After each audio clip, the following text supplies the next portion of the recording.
Good day to everyone. Welcome to another YouTube video tutorial for our topic for today. It's all about service costing and retail inventory method. Service costing. Service costing refers to the cost procedure used for determining the cost per unit of a service rendered. It usually involves the method of determining the cost of specific services and functions like maintenance and personal services, and among others. Usually, this method of costing is used by the following organization. First is service organizations. When we say service organizations, these are businesses that render services to outside entities apart from their organization. Example, it includes power generation and distribution firms, hotels, transport firms, educational institutions, or it could be consultancy or law firms, accounting, management, airlines, and shipping. It is usually used in service organization, which is happen to be outside the entities, okay, apart from that existing organization.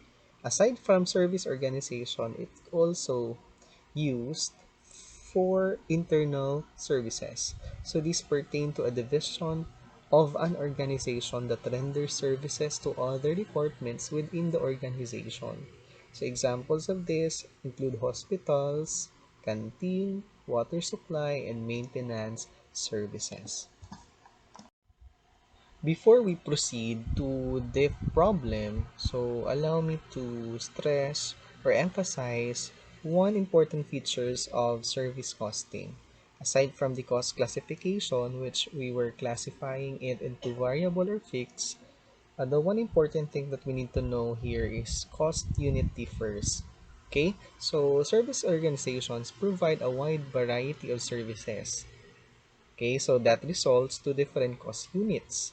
So service organization in our cost unit is a quantitative unit of product or service in relation to the type of service organization where the cost is determined. So the costs incurred during a period are duly collected, analyzed, and expressed in terms of cost unit.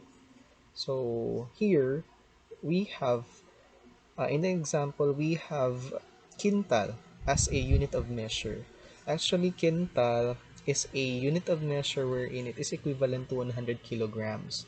So our goal here is to get the cost per unit.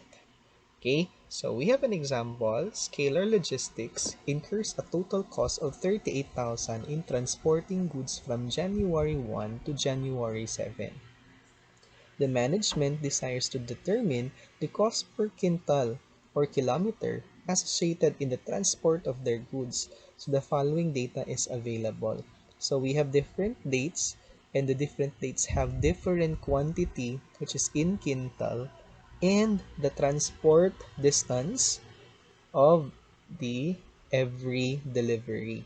So now, kukunin natin yung quintal in kilometers in average. So we are going to multiply the quantity in quintal and to the distance in kilometer. We're now on the step 1. So the first thing to do is we have to calculate the total quintal per kilometer. So we have here the dates, okay, and the quantity per quintal and the distance.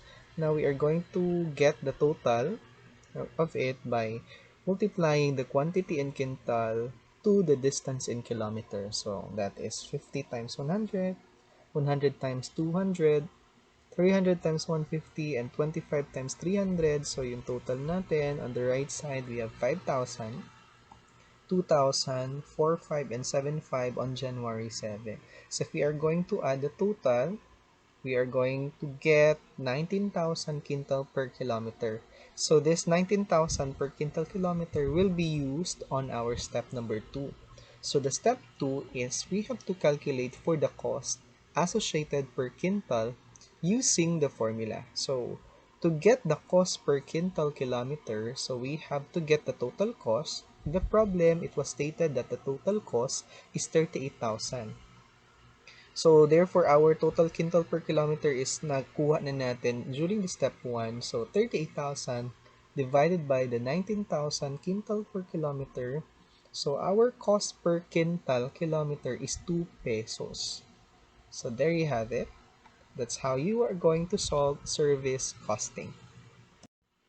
So our next topic would be retail inventory method. So under this method, this is usually used by retailers that resell merchandise to estimate their ending inventory balances. This is based on the relationship between the cost of merchandise and its retail price.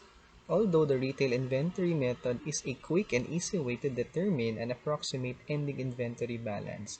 So you heard it right. So this method is usually done or usually implemented by merchandisers. So when we say merchandiser, they do the buying and selling activity. So they buy or bought the supplies or inventory to a suppliers, and then put they put a certain markup on it to get a selling price for their gross profit. So, dyan sila nagkaka-income sa markup nila. That is why, so, here in retail inventory, we will encounter selling price and the cost of the item. So, here, the method is just an estimate. So the method only works for a consistent markup across all products sold. So ayun na nga, gumagamit sila ng markup, okay, to have their selling price. Okay, so the method assumes that the historical basis for the markup percentage continue into the current period. And the method does not work if an acquisition has been made and the buyer holds large amounts of inventory at a significantly different markup percentage from the rate used by the purchaser. So that's all about retail inventory method. Okay? So for us to understand more of the retail inventory method, so we have here an example. Black Aroma Enterprise sells coffee roasters for an average of 200 pesos. The cost per unit incurred by the company in acquiring the coffee roaster is 140 pesos. The beginning inventory of the company for February has a cost of 1 million with additional purchases of amounting to 1,800,000 pesos. During the same month, the total sales of the enterprise for the given month is 2,400,000. Now, for the procedures, our step one is first, we have to determine the goods available for sale. So we have to find first the beginning inventory. When we say beginning inventory, these are the inventory that was not sold during the previous year. So we are going to sell it in the current year. But, however, we need to include, to get our goods available for sale, we need to include the new purchases for the current year. So, kung baga, in getting the goods available for sale, i-identify natin kung ilan ba lahat ng goods na available natin or sa stocks natin yung available to be sold to the customers. So we could get that by adding beginning inventory plus additional purchases. Now in the problem, the beginning inventory is 1 million. So you have to add the additional purchases which is 1,800,000. Therefore, the total goods which is available for sale to the customers is 2,800,000 pesos. Now, for the step 2, we have to determine the product cost percentage. Now, when we say the product cost percentage, this is the percentage increase in relation to a product's cost in selling price. Now, to get your product cost percentage, all you need to do is to get your cost incurred per unit, okay, divided by the selling price. So the cost per unit here, that is the cost without the markup, that is 140 pesos in the problem. Then your selling price is 200, okay? So divide that 2, then multiply it by 100 to get your percentage. Now, the cost is 140 divided by 200 selling price, that's 0.7, okay, times 100. So therefore, the product cost percentage is 70%. In this figure, okay, we could infer na if ang product cost natin, yun yung cost na walang markup, is 70%, and if our selling price is 100%, therefore our markup here is 30%. So yung cost Ang markup natin is 30%. Okay? Now, for the next step, step 3 is we have to determine the cost of sales by multiplying the total amount of sales to the product cost percentage. Okay, now kanina, nakuha na natin yung product cost percentage, 70%.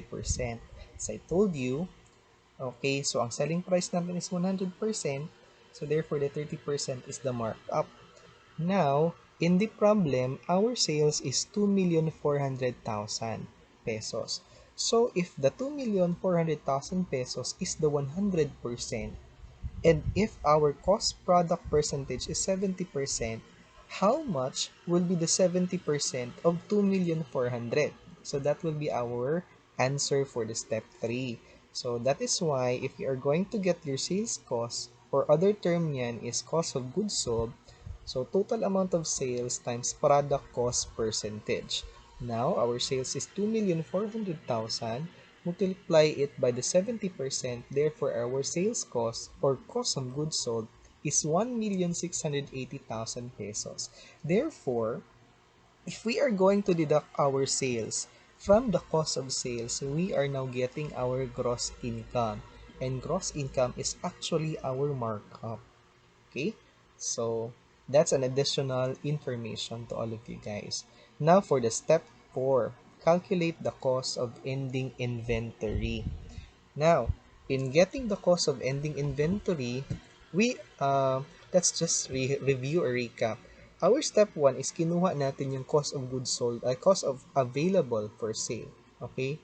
Yung lahat ng goods na available for selling to the customers. So that is 2,800,000. Now, upon selling the goods, hindi naman lahat yan kasi mabebenta. So, in step 3, nakuha natin, okay, we already identified that out from the 2,800,000, only 1,680,000 were sold. Therefore, the difference of that will be our ending inventory. Okay? So, now, in the problem, our total goods available for sale is 2,800,000, and out from this, only 1,680,000 is sold. Therefore, 2,800,000 less 1,680,000 will be the cost of our ending inventory, which is 1,120,000 pesos.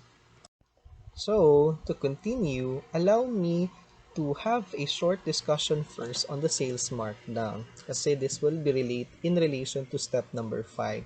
There are times that the business will have a sales markdown. So this is a decrease in the value of a product's original retail price and its actual selling price. So what's the purpose of selling markdown? This is actually used by the marketers for promotion.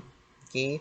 So pabababaan nila yung presyo ng bilihin or ng item or parcel to promote higher sales. That is why they tend to put markdowns on it. Now, in step number 5, if ever kasi mag-change yung mag-change yung selling natin or yung sales natin, mag-change din yung product cost percentage natin.